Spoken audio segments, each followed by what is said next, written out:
This is my first video update coming to you from Nicosia, Cyprus on this Thursday morning. Let's talk about some news. We've got two big stories to get to, and we're going to start things off with the travels of Elensky. Elensky is on tour, and he was in the UK yesterday, Paris yesterday evening, and now I believe he is going to be in Brussels to meet with the EU leaders. That's taking place today and tomorrow. And then he is off to Poland later on in the month, where the Biden White House is planning a trip for Joe Bidenopoulos, Greece's favorite son, to join Elensky and Duda, and I'm sure Ursula van der Crazy and Stoltenberg and all these people in Poland to commemorate the 1-year anniversary of the conflict in Ukraine, and present some sort of peace plan and ask for money and weapons. I talked about this in a video I did a couple of days ago, but let's focus now on the travels of Elensky to the UK, and to Paris. So in the UK, he met with the King, and he spoke to Parliament, and he met with Sunak, and he talked about how the last time he was in the UK,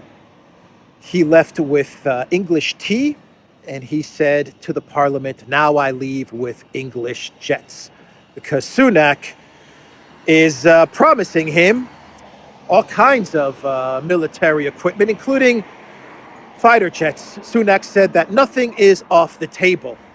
Not one thing is off the table when it comes to victory for Ukraine. That is what Elensky said during his speech to Parliament. Ukraine will achieve victory. Sunak said Ukraine will achieve victory as well.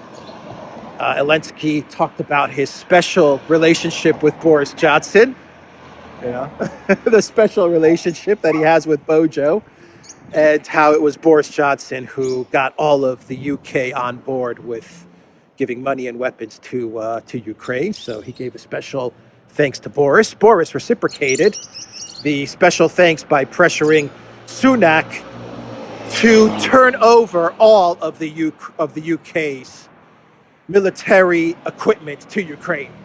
And that's not an exaggeration. Boris Johnson said that the UK should give everything it has, including 100 Typhoon fighter jets. They should give them all to Ukraine now. That is what Boris Johnson said. And then you had the line of the trip, which you have to hand it to the script writers in Hollywood and DC and London. They really do come up with some nice lines. They really, really do. As long as it takes. Human waves. And now we have wings for freedom. That's the line. Wings for freedom. And the UK media, and I'm going to put this up on the screen right now, they are running with this wings for freedom line. And the writing on the helmet reads, "We have freedom, give us wings to protect it." The media is going crazy with this. They are going crazy with this. "Give us wings for freedom," says the Mirror. "Now give me your jets," says the Sun. The Daily Express says, send Elensky all our jets. The Daily Mail says, "Now give him wings he needs for freedom." They really went absolutely berserko with this line. UK warns Putin, "We may send fighter jets to protect Ukraine." And everyone knows that if Sunak and the maniacs in the UK government, because they are maniacs, if they actually go through with this and decide to send fighter jets, it's not going to be Ukraine pilots. We all know that. It's going to be British pilots, and it's not going to end well at all for them. So, I mean, I hope that this is just empty rhetoric. I really hope this is just Rishi Sunak saying whatever But behind the scenes, the UK military is going to put a stop to this. There are actually reports, I can't confirm this, but there are reports that are saying that many top-level military officials and people in the Ministry of Defense are saying we haven't got any effing jets to give. Doubts over how Rishi Sunak could help Ukraine with air power. Boris Johnson is just saying send them everything. But you have the line now, wings for freedom. That's the line. Everyone is grabbing onto that. And victory. The narrative is being shaped for victory. They said that word a lot. Sunak said it. Elensky said it. Victory. They want to deliver victory. We know that they're not going to get victory in the Donbass. We know that. So how are they going to create this victory? How are they going to pull this one off? So Elensky then traveled to Paris. And during his speech to Parliament, he gave this helmet to the Speaker of Parliament, which he said was like the helmet of, I don't know, Ghost of Kiev or something like that. And he said that our Air Force pilots are our kings, and this pilot is signed by our Air Force. This helmet is signed by our Air Force pilots. And the Speaker of the Parliament was really proud. He was like holding it up, and everyone was clapping. It was sad and it was sad. It was sad. Let's just leave it there. It was sad to see that these are the people that are running the UK. So then we had Elensky going to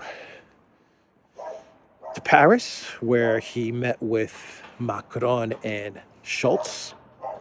And Macron presented Elensky with like the Medal of Honor, or the Medal of Clowns. I don't know what he gave him. He gave him some medal. I have no idea what Macron gave. I'm trying to find it if I have the article bookmarked. Oh, here we go. Order of the Legion of Honor. So does Elensky really deserve this medal? The Order of the Legion of Honor? So sad. It is so sad to see the UK, France, and Germany reduced to this. So sad. And what else? Macron said that they're going to support Elensky as long as it takes, and until they achieve victory. That is what Macron said. Olaf Scholz said the same thing. Let me get the quote here. We support Ukraine and will lead it to victory. Russia must not win this war. And Scholz added, we will continue to supply Ukraine with as many weapons as it needs. Just last week, Scholz said we're not going to provide Ukraine with fighter jets. We're not going to put boots on the ground. And now he's saying we're going to give Ukraine whatever it needs. So there you have a shift.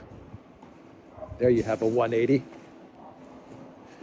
So yeah, that's what's going on with Elensky and his trips. And now he's off to Brussels. He'll be in Brussels right now. So what is going on? Victory. They're talking about victory. They're going to give Elensky as many weapons as he wants, whatever it takes, as long as it takes. Scholz said we're not going to provide fighter jets and boots on the ground, but now he's saying we're going to give Ukraine whatever they want. I said in my video update yesterday that Elensky going to the UK is either bad news for Elensky or it's going to be bad news for the Ukraine military.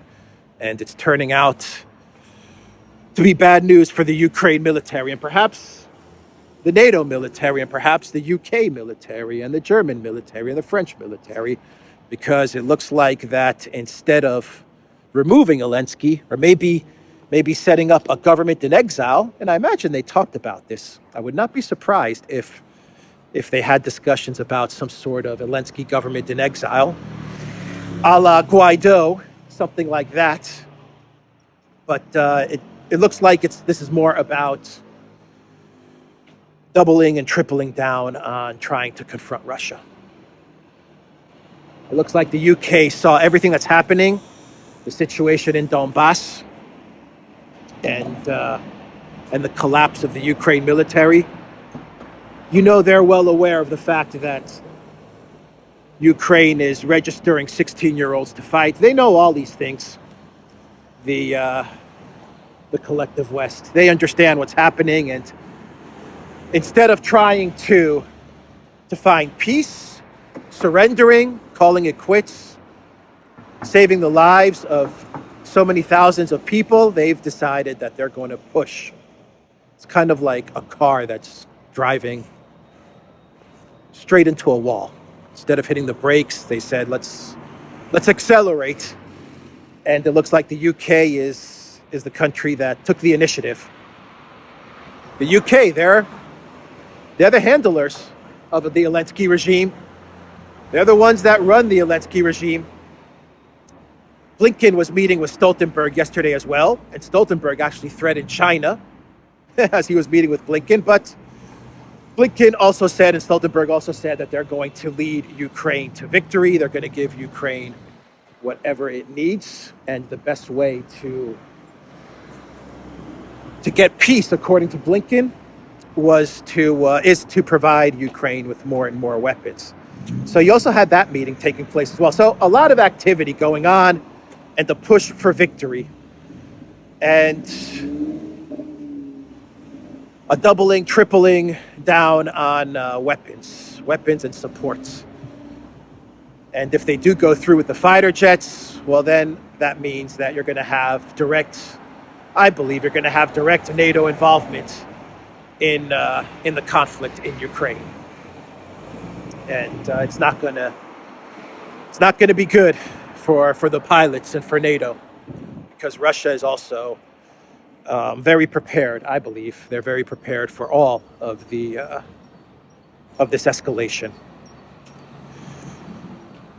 How is victory going to look? What do they mean when they talk about victory? Well, according to Elensky, he said that the plan is for, and this is what he said in his statements, for Ukraine to not retreat from Bakhmut or Donbass, to hold the line until spring, when all the weapons come, and then they can push the Russians out. That's what Elensky said the plan is. So that would explain why they keep on throwing more and more military resources and soldiers into Bakhmut, even though the situation is horrible for the Ukraine military there. I mean, it's lost. But they're going to, according to Elensky, they're going to try and hold on until all of the weapons come. And the UK is pushing all of the EU members to give the weapons like tomorrow. I'm sure that's what's going to be discussed in Brussels. It's all about forming some sort of consensus, getting everyone on the same page to go along with whatever plan they have cooking, and to get them to send the weapons a lot faster and achieve their victory. So Elensky says that's the plan, to hold on to the Donbass. The other plan that's being floated around is the partition plan. And we're starting to get a lot of articles talking about partition, a whole lot of articles. Arestovich talked about partition in the style of the Korean Peninsula. Other publications were running articles talking about partition. A lot of publications in Poland also were talking about some sort of Korean-style partition. And Dmitry Medvedev, he noticed all this talk about some sort of freezing of the conflict and creating some sort of Korea partition of Ukraine. And he said it's not going to happen. Russia's not going to play along with that, because Medvedev said, rightly so, that the only purpose of a partition would be to create a type of Ukraine along the lines of South Korea, but a Ukraine that would be built up militarily, like built up to the teeth, and then, pushed to attack Russia again. And he said it's not going to happen. So partition could be the victory that they're talking about. Partition. Maybe that's how they're going to frame this as some sort of victory. And then you have the scenario of which we've talked about, which is of a type of reconstituted Poland, West Ukraine type of thing, whatever form that may take. I don't even know what form that may take. If it would be a part of Poland, or if it would be, as many people call it, a type of territory or protectorate, or part of the Lublin Triangle with Poland, Lithuania. I don't know about that, but the possibility of a partition is, I think it's very strong now. I think it's picking up momentum, this idea of a partition. Newsweek's running with stories about this. Arestovich talked about this. A lot of media is starting to talk about this. It seems like they're trying to get everybody on board, including people in Ukraine, with this type of partition plan, if that is indeed the plan. Once again, Elensky said that he's focused on holding the line in the Donbass, getting all of the equipment, and then pushing the Russians back. That's what Elensky is saying publicly. Of course, we all know that Elensky isn't calling the shots. The people that are really calling the shots are in DC. And specifically, it's 1, 2, 3, 4 people, maybe 3.5 people that are calling the shots. It is Biden, Newland, Jake Sullivan, and Blinken. Blinken's the half. He's half, because I don't really think he's really calling all the shots. I think it's Newland that's bossing around Blinken and telling Blinken what to say and what to do, and Blinken's just kind of going along with it. The decisions are being made in DC, and the fact that Blinken was speaking with Stoltenberg while Elensky was traveling around, I think, says it all. The final decision as to what's going to happen in Ukraine is going to be taken by this core group of people that are driving the crazy trade. Right now, this is what you're seeing in Europe is like a PR stunt. Just move Elensky around. Let's do our PR. Let's start getting the UK public on board with fighter jets, Wings for Freedom. Let's start propagandizing the UK public and start talking about Wings for Freedom. That's the line we're going to go with. Let's get them to France. Let's get the French people on board. Let's get Olaf Scholz on board as well, because Olaf Scholz was looking a little wobbly last week. I'm not going to send weapons anymore. I'm done. Tanks is it. That's our limit. So let's get him on board. And now he's going to go to the EU and get all the other EU members on board. That should be pretty easy. Hungary's going to resist, but that'll be it. Hungary's going to say no, but every other state is going to say, yeah, okay. Yeah, wings for freedom and partition or escalation or whatever they have cooking up. The hope strategy. That's what I've been calling this for a while now, the hope strategy. That's how the collective West is going about this. The Russians have a plan, and they're executing that plan. Right now, their plan, according to collective West sources, including the Institute for the Study of War, the Newland's sister-in-law think tank, they're saying that Russia's going to launch a massive offensive starting from Lugansk and moving west. That's what they say is going to happen. Actually, I think I even bookmarked their post. And this is coming from the ISW. Here we go. This is all coming from the Institute for the Study of War. The Russian command apparently sent regular units for decisive offensive operations. The forces of several regiments of the 144th and 3rd Motorized Rifle Divisions, 20th Combat Combined Arms Army, Western Military District, and the regiment of the 90th Tank Division, with the support of the units of the 76th Airborne Division, as well as unidentified units of the Southern Military District, are conducting offensive operations along the entire Svatovo-Kremenaya line. The involvement of the last 3 large divisions in operations in this area indicates that the Russian offensive has begun, the Institute of the Study of War believes, but it probably hasn't reached its full pace yet. The Russian command has not yet committed units of the 2nd Motorized Rifle Division, 1st Guards Tank Army, Western Military District, which was deployed to the Lugansk region in January after exercises in Belarus. So that's coming from the collective West. They believe that in the next 2 weeks, perhaps by January 15th to the end of, by February 15th to the end of February, they believe that Russia is going to begin this massive offensive, and it's going to launch from Lugansk. That's what they're saying. So the Russians, I don't know what the Russians are going to do. No one knows. But my belief is that the Russians have a plan, and they're going to stick with that plan. And of course, they can change their plans and switch things up if the situation on the ground calls for it. But I think the Russians are not looking at timelines. They're not looking at anniversaries and stuff like that. And they have a plan, and they're going to execute on that plan. And I imagine this plan has been in the works for a while now.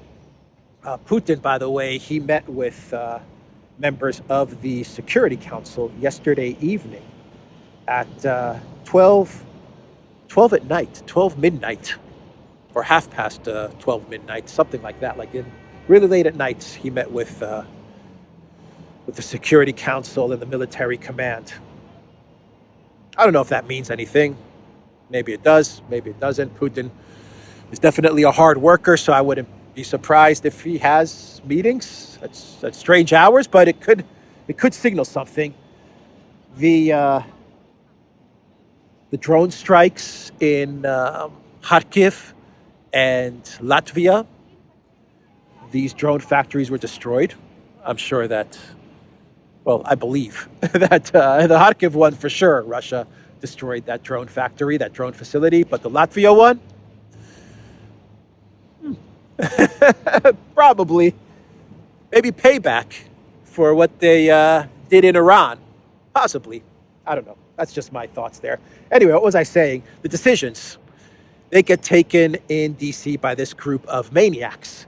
And this is confirmed with the other big story that we got yesterday, which is the Seymour Hersh article, which also claims, if you believe what Seymour Hersh reported, it claims that this group of decision makers, Biden, Nuland, Sullivan, and Blinken, they're the ones that decided to blow up the Nord Stream pipelines.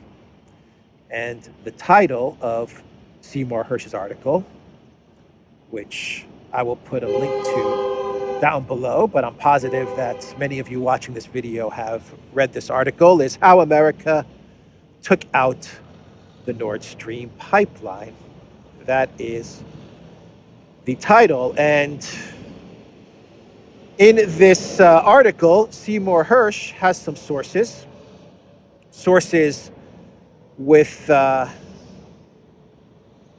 understanding of the operations, sources that were involved in the operational planning, which leads me to believe that these sources that Seymour Hersh has, and going by his previous investigative pieces that he's done in the past, I believe that we're talking about military and Pentagon. And the fact that these sources are coming to Hersh, to me, signals that there are people in the Pentagon who are trying to stop this crazy train that is being driven by Biden, Nuland, Blinken, and Sullivan.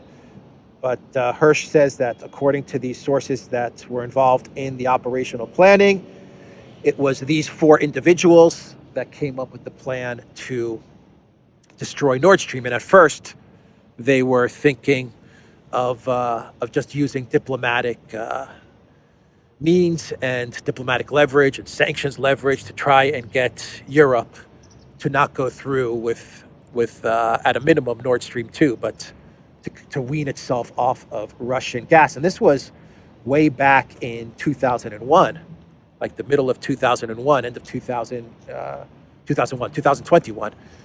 This goes back to 2021, mid-2021, end of 2021, when the Biden White House was communicating with their EU allies, if you can even call them that at this point. They were communicating with their EU allies, and they were trying to get them to not go through with Nord Stream 2, because these four individuals, they saw Nord Stream 2 as dangerous to the U.S.'s interests. Nord Stream 1 was bad enough, according to Seymour Hersh in this article, but Nord Stream 2 would mean that once it got going and was operational, it would mean that Europe would be very dependent on cheap, reliable Russian gas. And it would make it very difficult for the United States to get Europe on side if and when the U.S. did decide to confront Russia. And this is going back to 2021. To me, this once again is an admission that the Biden White House, once it got into power, was absolutely focused on starting trouble with Russia. This, I think, was top of their foreign policy agenda. And you can just look at the people that Biden put into his administration. Nuland, who has a personal, generational bone to pick with Russia. F the EU, Nuland, Maidan coup, Cookies Nuland. Jake Sullivan, who's part of the Clinton machine.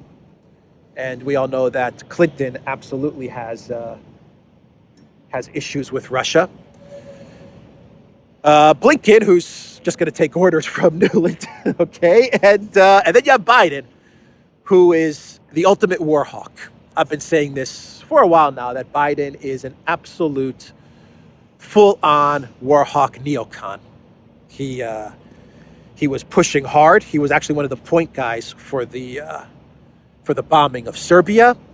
He supported Iraq. He supported Syria. He supported Libya. There's not a war that Biden wasn't in support of.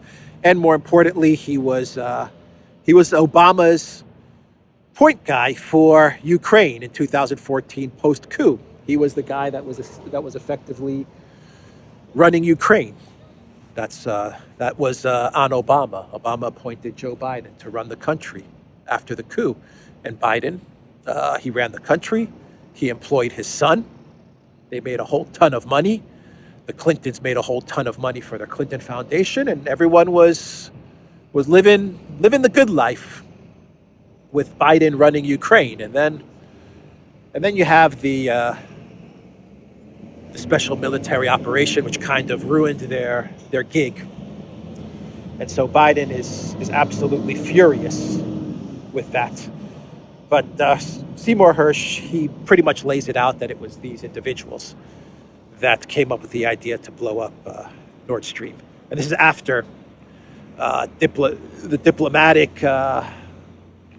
plans and the sanctions plans. After they saw that those weren't going to work, then they said, you know what, let's just take physical action. let's blow it up. And according to Seymour Hersh, Jake Sullivan was the guy that was tasked with putting all of this together. So he got the CIA together, he got the military together, and they came up with a plan to do it, because it's not an easy thing to blow up the pipeline and try to keep it covert. The CIA was telling the Biden White House, if we do this, we have to be covert about it. And there were some CIA officials, according to this article from Hersh, which told the Biden White House, they warned him, don't do it. They said, don't do this. So there were people in the Pentagon and the CIA, according to Hersh, who told Biden, do not do this. This is not kiddie stuff, they said, blowing up a pipeline of your ally, Germany. And one official even said, this is an act of war. That's a direct quote. This is an act of war if you do this. But Biden didn't listen to any of them. Jake Sullivan didn't listen to them. Nuland obviously was gung-ho about this. And they recruited military personnel from like a graduate diving school and like graduate like special forces. Like they took military personnel that wasn't serving, that wasn't actively serving in the military, for the purpose of going through with this plan to destroy Nord Stream while not having to report to Congress. So they were they plotted this whole thing out very carefully, and they made sure that whatever they did, they were going to put the people in place so that Congress was not going to be briefed on this, because if they had brought the military into this, they would have had to consult with Congress, to brief Congress. So they made sure they kept this away from the Gang of Eight and from any senators and congressional leaders. This is some really nasty stuff. Now, the CIA, the Biden White House, and the Pentagon have all come out, and they have said that they deny these claims from this article. They say this article is completely false and fiction. So we do have a strong denial of this article from Seymour Hersh. But this is Seymour Hersh. This isn't just some random blogger putting stuff out there. This is Seymour Hersh. He's a Pulitzer Prize winning journalist. The guy's gotten many, many things right in the past, like too many to count, to be quite honest. The last one I remember was the Syrian chemical weapons. He broke that story. And, the guy's track record speaks for itself. And his sources, the guy's got sources. He's got sources in the Pentagon. He's got sources in the military. And the guy knows how to break these types of stories. So the media is already trying to demonize Hersh. I think the German media is saying that this is some sort of blog post, or that this guy is old and he's past his prime, which doesn't make any sense to me. I think the older he is, the more experienced he is, and the more sources he has, and the better he is at vetting those sources. I think his age probably factors into this report being more accurate. But look, we have the denials from the CIA, from the White House, and from the Pentagon. Of course, they're going to deny this. This is criminal stuff. I mean, this is explosive stuff. So, a denial is expected. And they probably realize that they can get the mainstream media to bury this story, to just not report on it. They can smear Seymour Hersh as well. And nothing's going to come out of this. The Republicans don't have the power to investigate Biden. And they'll be able to just kind of memory hole this. That's why they're coming out with strong denials. But the article, read it, take a look at it. It's a fascinating article. It's very detailed. It lays it all out. It lays out their motivations. It lays out all the planning, the execution, all of it. And a lot of the problems with trying to keep this covert, as you go through the article, is the fact that all of these people involved, these 4 people involved, they have, big mouths. They couldn't hold in the fact that they pulled off this sabotage, this caper, and Blinken came out right away and said, this provides a tremendous opportunity. And then you had Biden, who came out during a press conference with Olaf Scholz, I believe, on February 7th, if I'm not mistaken, and said that we're going to blow up Nord Stream. We're going to do it. And he was asked by a reporter, how are you going to do it? And he's like, we're going to do it, believe me, because the plan had already been set. They already had the plan in place. And Nuland also said the same thing before the sabotage happened. And then afterwards, just a couple of weeks ago, she was telling Ted Cruz that she's happy that this hunk of metal, that this Nord Stream is now a hunk of metal at the bottom of the ocean. So they couldn't hold it in. We did a video on this on the Duran, and we likened it to the movie A Few Good Men, where Jack Nicholson couldn't hold in the fact that he called the code red. He had to say it, and it's the same thing that happened with Nuland and Blinken and Biden. They couldn't keep their mouths shut. Norway was intimately involved.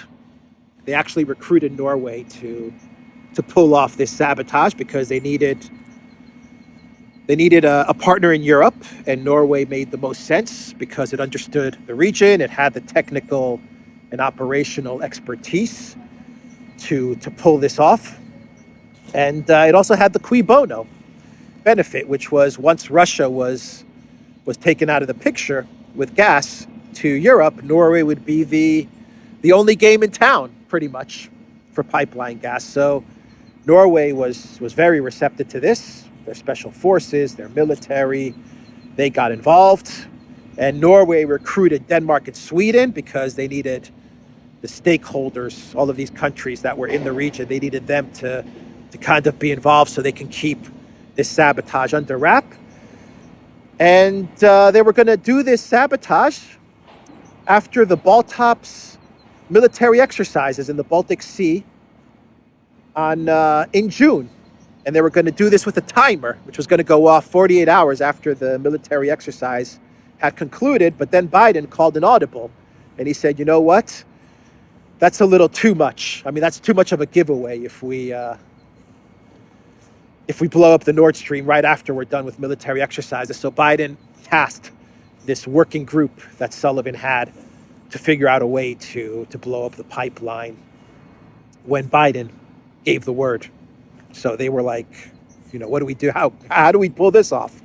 We don't know when Biden's going to tell us to detonate these explosives. It could be in a month. It could be in 3 months. They had some real technical difficulties pulling this off. And then you have the fact that the Russians are patrolling the area as well. They're surveilling the area as well.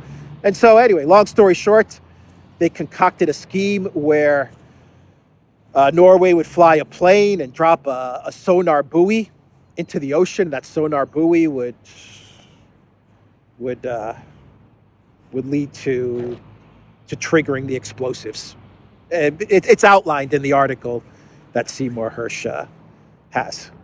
Take a look at it.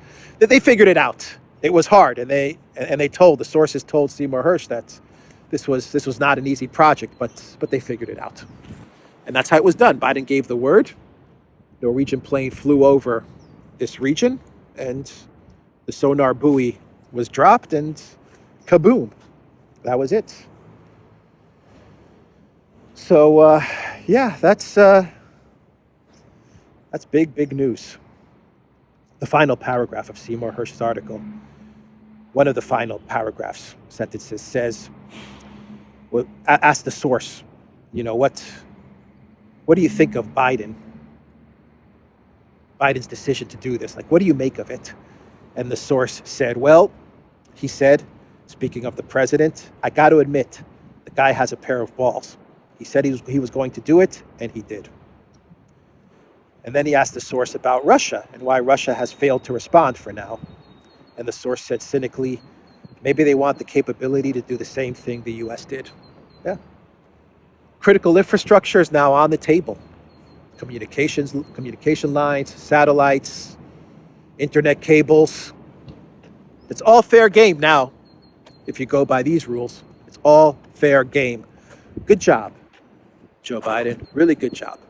But he said Biden has a lot of balls, he says. It's quite an interesting statement, which to me signals that Biden is going to drive Ukraine all the way to the end. They're going to push for something big in Ukraine, at least in their minds. They're going to push this as far as they can push it, because these guys are maniacs. They're maniacs, man. I'm telling you, that's what we're dealing with. So yeah, the whole Seymour Hersh thing. Just to wrap it up, it's like if you buy into the article, if you believe what Seymour Hersh is reporting, it's like speaking to the security guards at the Epstein prison. That's what it's like. We all know what happened. We all understand what happened. We all know kind of who did it. We all have an idea, but we just don't know the details. We don't know how they plotted it and their motivations and how they were discussing it. For me, Norway was a surprise. The fact that Norway was so involved in this, that was a surprise to me. But it makes sense. It absolutely makes sense. I mean, you can see Norway's motivation in this. But it's like, you know that this happened, kind of who did it, but you just don't have all of the pieces to put it together. Well, this article has all the pieces. So it's like the security guard at the Epstein prison kind of coming out and saying, look, this is how we did it. This is how we plotted it. This is how we went about it. This is how it happened. This is who did it. And there you go. Here's the surveillance tape. Here you go. And then you're like, oh, okay. I knew it was something like that. But now I get it. That's what this article is about. Anyway, let's, do I have a clown world, or should my clown world be Wings for Freedom? should that be my clown world? Wings for Freedom. Incredible. Absolutely incredible. Elensky, when he was speaking with Sunak, he looked a little bit dazed and confused in his green sweatshirt, speaking to the parliament and meeting the king in his green sweatshirt. They really do take the role to the extreme, don't they? They're very serious about the optics. Elensky also admitted that he wasn't going to implement the Minsk agreements. Okay. This is also coming out. He said in a statement that after meeting with Merkel and Hollande, he said, and going to the front line, he said, there's no way I'm going to implement the Minsk agreements. Forget about it. Off the table. Okay, I don't think this is a big surprise there. How about this one? The Metropolitan Museum of Art in New York has renamed The Russian Dancers by Edgar Degas. Now the picture of the French Impressionist is called Dancers in Ukrainian Costumes. This was reported by art historian and journalist Oksana Suamenik, who for several months sought to change the name and sent letters to the museum. There you have it. Changing the name of a Degas painting. De-Russification, right? Talked about this yesterday. De-Russification. All right, everybody, that's the video. The Duran.locals.com. Go to the Duran shop as well. 10% off. Use the code GOODDAY. And what else? We are also on Rockfin. We are also on Telegram and BitChute and ODYSEE and Rumble. Check us out on Rumble as well. Take care.